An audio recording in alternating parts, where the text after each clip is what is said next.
Petri Wine brings you Basil Rathbone and Nigel Bruce in the new adventures of Sherlock Holmes.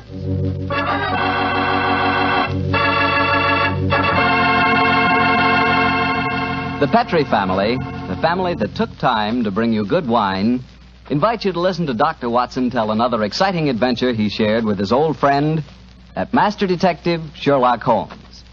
Before he starts, I can tell you something that's really worth knowing. Simply this. The best beginning a good meal ever had is a glass of Petri California Sherry. Petri Sherry is the perfect before-dinner wine. While you're waiting for dinner to be put on the table, pour yourself a glass of that clear, amber-colored Petri Sherry. Now, just sit back and sip it slowly. Take your time so you can thoroughly enjoy every single drop of that wonderful Petri flavor. And what a flavor that sherry has. It comes right from the sun-ripened heart of wonderful California grapes. You may be a real wine expert and know all about sherry wine, but believe me, until you've tried a Petri sherry, you're really missing something. Serve Petri sherry alone or serve it with canapes or appetizers. And by all means, serve it proudly. You can because the letters P-E-T-R-I spell the proudest name in the history of American wines. Petri.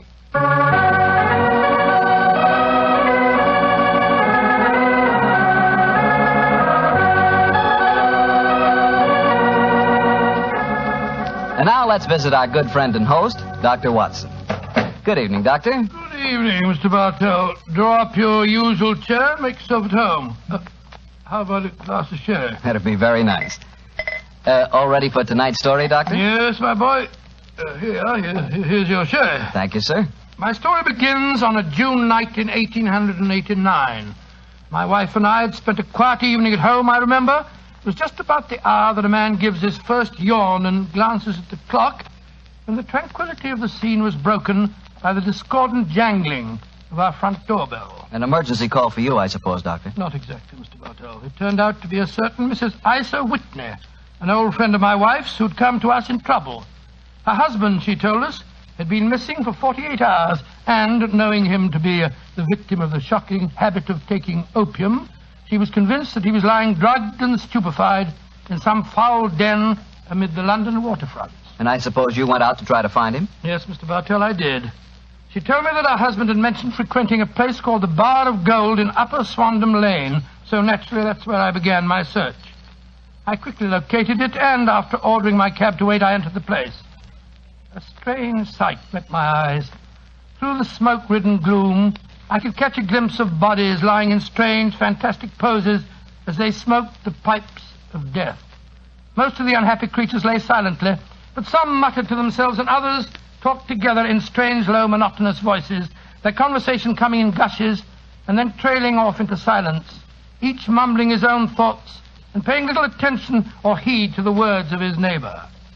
As I entered, an attendant hurried up to me with an opium pipe and a supply of the drug and beckoned me to an empty berth. Master may lie here. I haven't come to stay here, my good man. I'm looking for a friend, Mr. Isa Whitney. No one by that name here, master. Well, I'm going to search this place just the same. Please not to make trouble, master. Watson. Is that you, Watson? Whitney, thank heavens I've found you, man. What time is it? It's nearly 11. Of what day? What day? Friday, June the 19th. Oh, good Lord, I thought it was Wednesday. It is Wednesday. You're trying to confuse me. I tell you it's Friday. Your wife has been waiting 2 days for you. You're mixed up in your dates, Watson. I've only been here a few hours. 3 pipes, 4 pipes, I forget how many. I'll go home with you. Here, I'll give you a hand. That's it. I have a cab waiting. I must owe some money. Will you settle up for me, Yes, Watson? of course. Here, wait here for me. Stop pulling at my sleeve, my good fellow. Who are you and what do you want? A word in your ear, please, sir. Oh, very well. What is it? Get rid of your friend and join me outside. Holmes. What on earth are you doing here in this den? For your cab waiting? Yes? Then please use it to send your befuddled friend home in. And if you feel up to it, I should also recommend that you send a note to the cabman telling your wife that you've thrown in your lot with me. I'd be exceedingly glad to have a little talk with you. Yes, of course, Holmes. Splendid. Then conclude your business here, old chap. I'll meet you outside in about 10 minutes.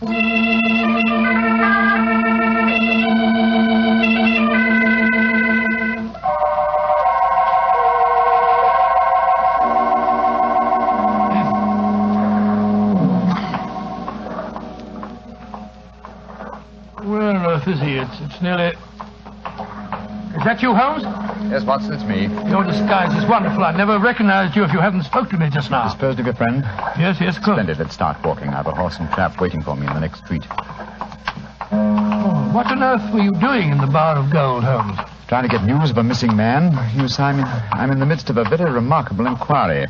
And I'd hoped to get a clue from the incoherent ramblings of those poor devils back there. There's the horse and trap under the street lamp on the corner. You'll come with me, Watson? Yes, of course, if I can be of any use. A trusty comrade is always of use. My room at the Cedars has 2 beds in it. The Cedars? Yes, that's Mr. Neville St. Clair's house and our present destination. It's near Lee in Kent, about 7 miles from here. I'm using it as a headquarters while I conduct my inquiries. Evening, Mr. Holmes. Everything all right? Yes, thank you, John. Get in, Watson. Right, John. I shan't need you any more tonight, John. Here's half a crown for you. Look out for me tomorrow about 11. Right you are, Mr. Holmes. Good night, gentlemen. Good night, John. Go on, get up. Well, Holmes, if we have a 7-mile drive ahead of us, perhaps you'll tell me about the case that you're working on. With pleasure, old chap. But first, take the reins for a few minutes, will you? I want to remove my makeup and take off my wig and be comfortable. After that, I'll tell you why we are headed for the Kentish countryside at this hour of the night.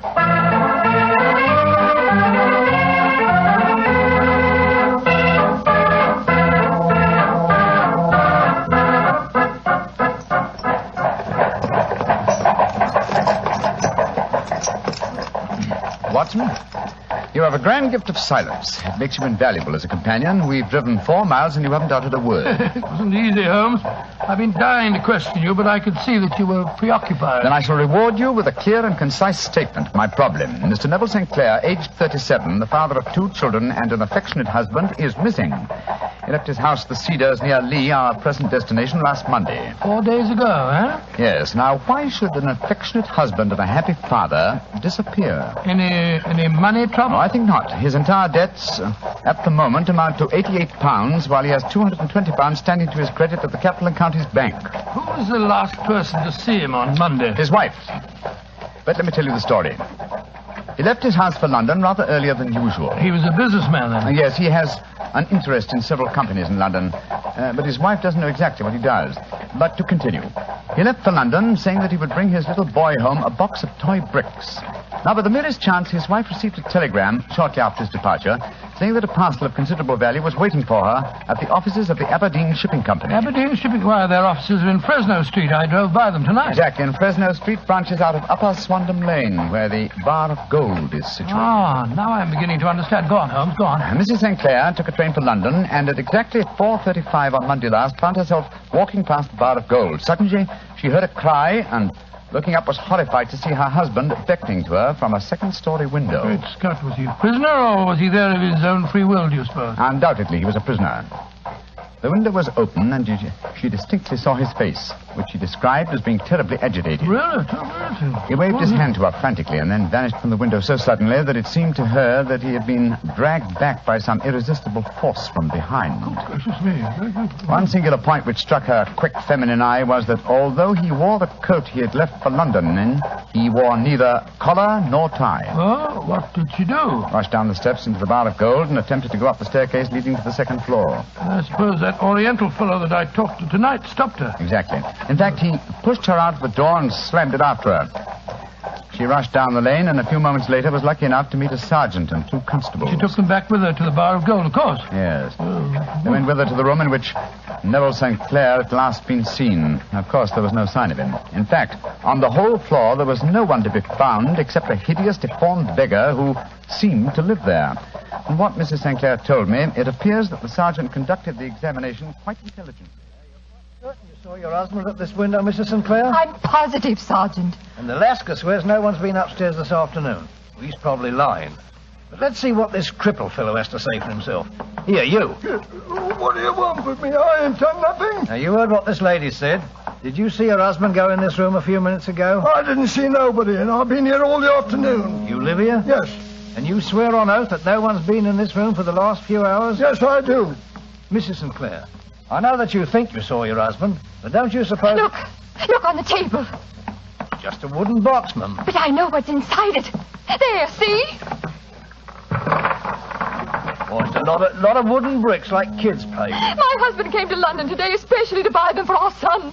You can't disbelieve me now, Sergeant. Don't think I can, Mum. I'll take another look round. Where does this door lead to? My bedroom. Yeah, you won't find nothing in there. Oh, we'll look just the same. Hello. There's bloodstains on this window ledge. Fresh bloodstains. How'd you account for that? Well, I don't know nothing about it. And the window overlooks the river, just where the water's good and deep, too. Nice place to tip a body out. Here, come here, you. Yeah, I ain't done nothing. You've got bloodstains on your right sleeve. What do you got to say about that? Well, I cut my finger, see? And then I went and opened the window later. That's how the blood got there. And you think I was born yesterday? Let's have a look in this chest of drawers. Hello. Hello, whose clothes are these? Pair of trousers, socks, shoes, hat, everything except the coat, eh? Mrs. Sinclair, will you come in here, please, Mum? What have you found, Sergeant? These clothes. Are they your husband's, Mum? Yes. Yes, they are. What's happened to him, Sergeant? I'm afraid he's met with foul play, Mum. And this man knows what happened, only he won't talk. I don't know nothing, I tell you. Oh, don't you? Well, I arrest you in the name of the law, and I warn you that anything you say... And so, Watson, the sergeant arrested this crippled beggar. No, I'm not surprised. What have they been able to find out about him? Surprisingly little. His name is Hugh Boone. And he's a professional beggar, quite a successful one, I gather. His pathetic appearance attracts great sympathy. There's a shock of orange hair and a pale face that is disfigured by a horrible scar which has twisted the outer edge of his upper lip. He was the last man to see Neville Sinclair alive, eh? So it would seem. The Lascar downstairs has been cross-examined relentlessly, but he swears that he has no knowledge of the crime. Have there been any further developments? Oh, yes, old chap. Yes, indeed there have. The ebbing tide gave a fresh clue. You mean Sinclair's body was washed out? No, his coat. What? With every pocket stuffed with pennies and halfpennies. 421 pennies and 270 halfpennies, to be exact. There's no wonder that it had not been swept away by the tide. But a human body was a different matter. Yes, there's a strong eddy between the house and the wharf. It seems likely that the weighted coat had remained when the stripped body had been carried away into the river. Well, the other clothes were found in the room. Why would the body be dressed in a coat alone? We can only surmise, old chap, but supposing that this man Boone had thrust Neville Sinclair through the window and into the river, what would he do then? Try and dispose of the telltale garments. Yes, that would be logical, wouldn't it? He would seize the coat and be in the act of throwing it out of the window when it would occur to him that it would float and not sink. So he loaded the pockets with coins to make it sink. Quite so. Yes, of course. But he has little time, for he has heard the scuffle downstairs when Mrs. Sinclair tried to force her way up. He only succeeded in getting as far as throwing the coat out when the police arrived on the scene. Well, that seems perfectly feasible. Well, it'll do as a working hypothesis anyway. Neville Sinclair disappeared on Monday, and yet we still don't know what he was doing in the opium den. What happened to him when he got there, or where he is now? Oh, what Hugh Boone, the beggar with the twisted lip, had to do with his disappearance. Here we are at our destination. Well, there's a light burning. Mrs. Sinclair must be waiting up for you. Yes, poor woman. I hate to return here with no news of her husband, but she's been brave, Watson, extremely brave. We must do everything we can to comfort her.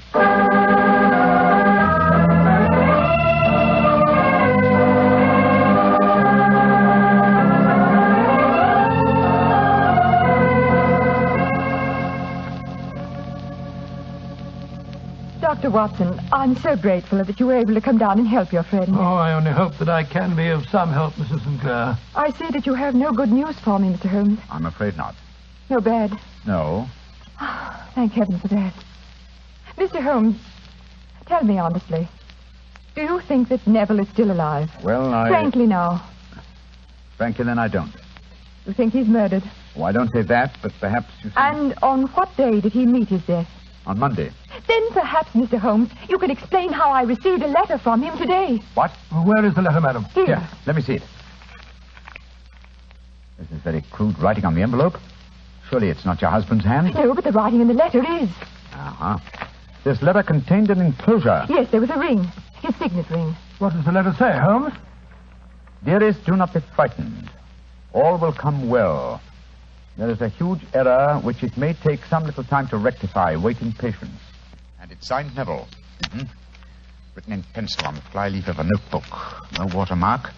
Posted today in Gravesend by a man with a dirty thumb. Mm-hmm.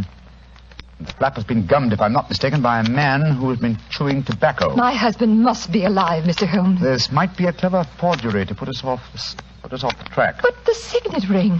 Yes, it may have been taken from him. But the handwriting and then the postmark. Might have been written on Monday and only posted today. I won't be discouraged, Mrs. Mr. St. Holmes. Clair, I have no wish to discourage you. I'm just trying to be practical. If your husband is alive and able to write letters, why should he remain away from you? I can't imagine. He made no special remarks before leaving on Monday? No, none. Except to say that he was going to buy the wooden blocks. When you saw him at the Bar of Gold in Swandam Lane, was the window open? Yes, Then he might have called you. he might. As I understand it, he gave an inarticulate cry, a call for help, you thought. Yes, he waved his hands. But it might have been a cry of surprise. Astonishment at the unexpected sight of you might have caused him to throw up his hands. I suppose so. And you thought that he was pulled back from the window. Yes, because he disappeared so abruptly. He might have leaped back, mightn't he? He might have, though I can't think why. One last question. Had your husband ever shown signs of, taking opium? Why, no, never, Mr. Holmes. I'm certain the idea would have revolted him. Thank you, Mrs. Sinclair. Those were the principal points I wanted to be clear on. And now, Watson, I suggest we retire for the night. We may have a busy day ahead of us tomorrow. I hope you both sleep well. Good night, Mr. Holmes. Dr. Watson. Good night, Mrs. St. Clair, and keep up your courage. Good night, Mrs. Sinclair. We must hope for the best. The clouds seem lighter, though I should not venture to say that danger is over.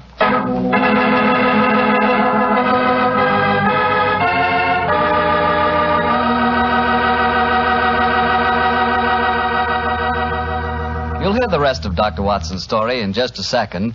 So I'm just going to remind you that when you buy Petri California sherry, you have a choice of two kinds of sherry. You can choose Petri regular sherry, or if you prefer your sherry dry, not sweet, ask for Petri pale dry sherry. They're both fine wines. And if you don't know which you'd prefer, don't buy one, buy two. Buy them both and try them both. And remember this. Petri sherry is the perfect all-round, all-occasion wine. It's good before dinner, after dinner, at cocktail time, and any time. Just be sure you get Petri. Petri sherry. Well, Dr. Watson, you and the great Sherlock Holmes certainly deserved a good night's rest. Did you get it? I did, Mr. Bartell, but Holmes made no attempt to sleep. As soon as we retired upstairs, he donned a blue silk dressing gown and then wandered about the room collecting pillows from his bed and cushions from the sofa and the armchairs. With these, he constructed a sort of eastern divan on which he perched himself cross-legged with an ounce of shag tobacco and a box of matches laid out in front of him. He was all set for a session of thinking, I guess, huh? Yes, my boy. In the dim light of the lamp, I saw him sitting there, an old briar pipe clenched in his teeth, his eyes fixed vacantly on a corner of the ceiling, the blue smoke curling up from him, silent, motionless. So he sat as I dropped off to sleep, and so he sat when I wakened in the morning to find the summer sun shining into the room. The pipe was still between his lips, the smoke still curled upward, and the room was full of a dense tobacco haze. But nothing remained of the heap of shag which I had seen on the previous night. Watson. Awake, Watson? What time is it? 20 minutes past 4. Lord Holmes, you want me to bed? True, old chap, I had to think. I couldn't allow my brain the luxury of sleeping. You game for a morning drive? Yes, certainly. I'll get dressed. Good. No one's stirring yet, but I know where the stable boy sleeps. I'll have the horse and trap out in no time at all. Oh, where are we going? To prison. To visit Hugh Boone, the man with the twisted lip. Holmes, you're unusually excited. What's on your mind? I want to test a little theory. I think, Watson, that you are now standing in the presence of one of the most absolute fools in Europe. I deserve to be kicked from here to Charing Cross, but I think I have the key to the affair now. Oh, where is it? In the bathroom. What? You're joking, Holmes. No, I've just been there and removed it. It's in my coat pocket now. Hurry and get dressed, old chap. And we'll drive over to the prison and see whether my key fits the lock.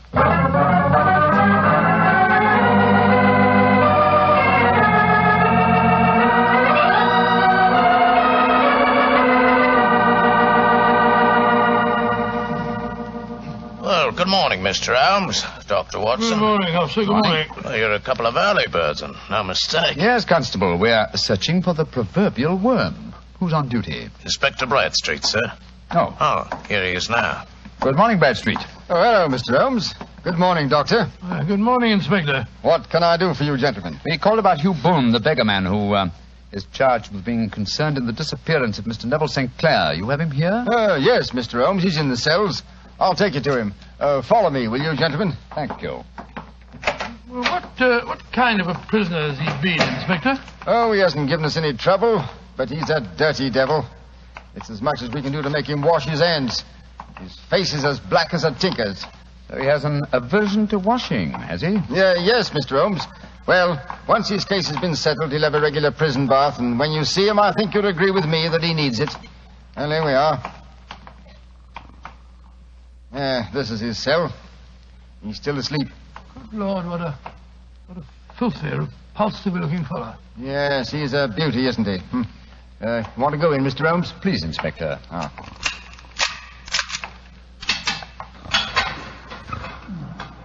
Well, he certainly needs a wash. Yes, I had an idea that he might. That's why I brought this sponge along in my pocket. Oh, so that was the key that you found in the bathroom. Oh, you're a funny one, Mr. Holmes, and no mistake. What did you bring a sponge along for? I'll show you. Is there any water in this cell? In the jug on the table there. Yes. I soak the sponge in the water so, and then apply it to the prisoner's face, so. Great Scott, his complexion's 3 shades lighter underneath, and the scar on his lip has disappeared. What are you doing to me? Now a tug on this mop of red hair, and I think we'll find it's a wig. Yes, come on. That's right. Let me introduce you to Mr. Neville St. Clair of Lee in the county of Kent. Good Lord, Mr. Holmes, it's the missing man, all right. I recognize him from the photographs. All right. I'm Neville Sinclair. What am I charged with? With making away with Mr. Neville St.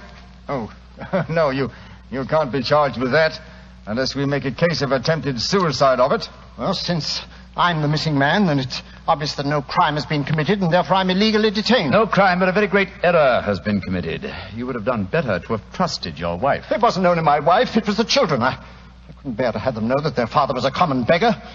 Now you've exposed me. What can I do?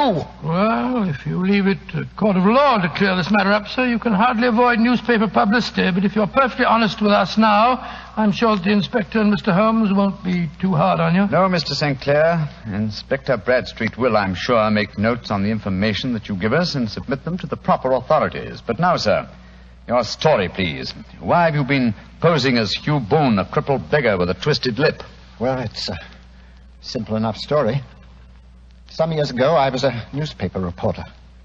One day, my editor wanted an article on begging in the London metropolis. I suppose you thought the best way to get your facts was to disguise yourself as a beggar. Yes, I'd been an actor in my youth, and it wasn't hard for me to adopt a convincing disguise. But that was the point where all my troubles started.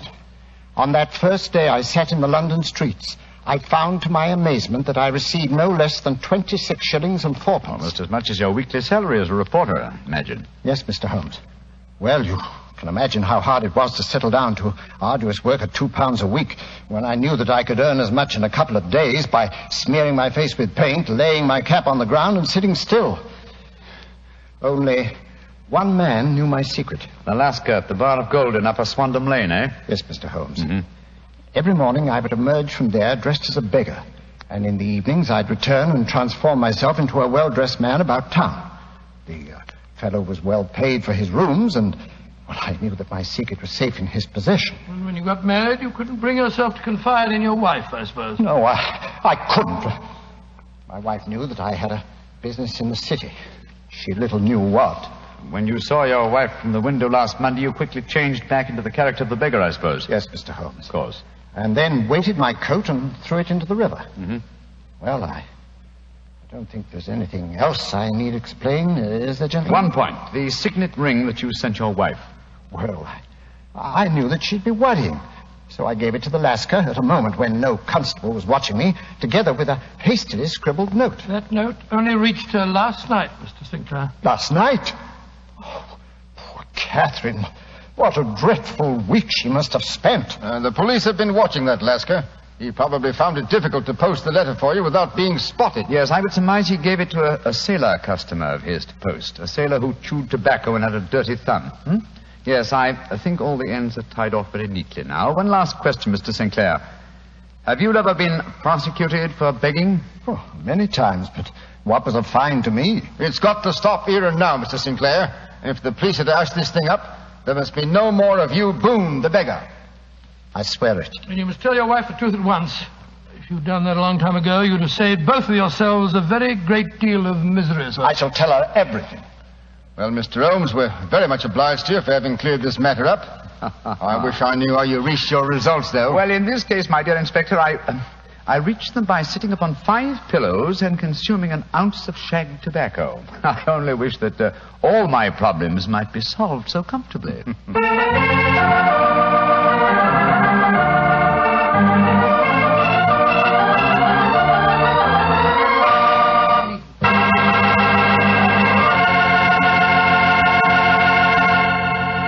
Well, Doctor, that was some story.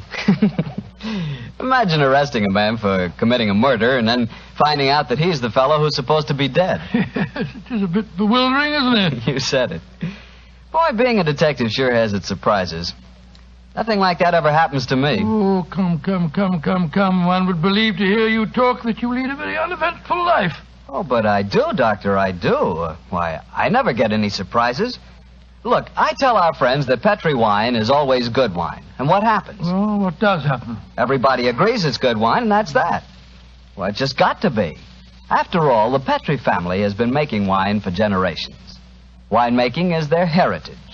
A heritage passed on down from father to son, from father to son, from generation to generation. The Petri family knows full well the art of turning luscious, sun-ripened grapes into fragrant, delicious wine. And because the making of Petri wine is a family affair, you can be sure that the name Petri on a bottle of wine really stands for something. It's your assurance that every drop of wine in that bottle is good wine. No matter what type wine you prefer, you'll never go wrong with a Petri wine because Petri took time to bring you good wine.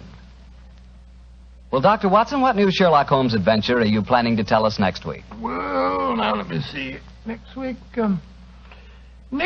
Mr. Bartell, I'm going to tell you a weird story of violence and of sudden death that struck without warning. I call it the strange adventure of the uneasy easy chair.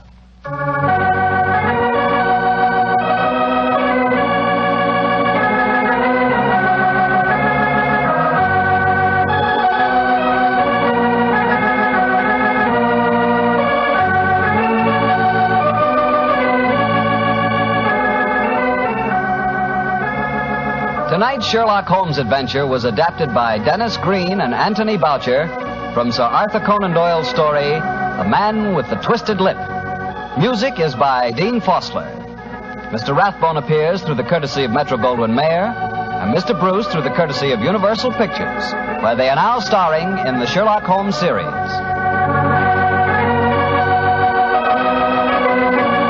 The Petri Wine Company of San Francisco, California, invite you to tune in again next week, same time, same station. Sherlock Holmes comes to you from our Hollywood studios.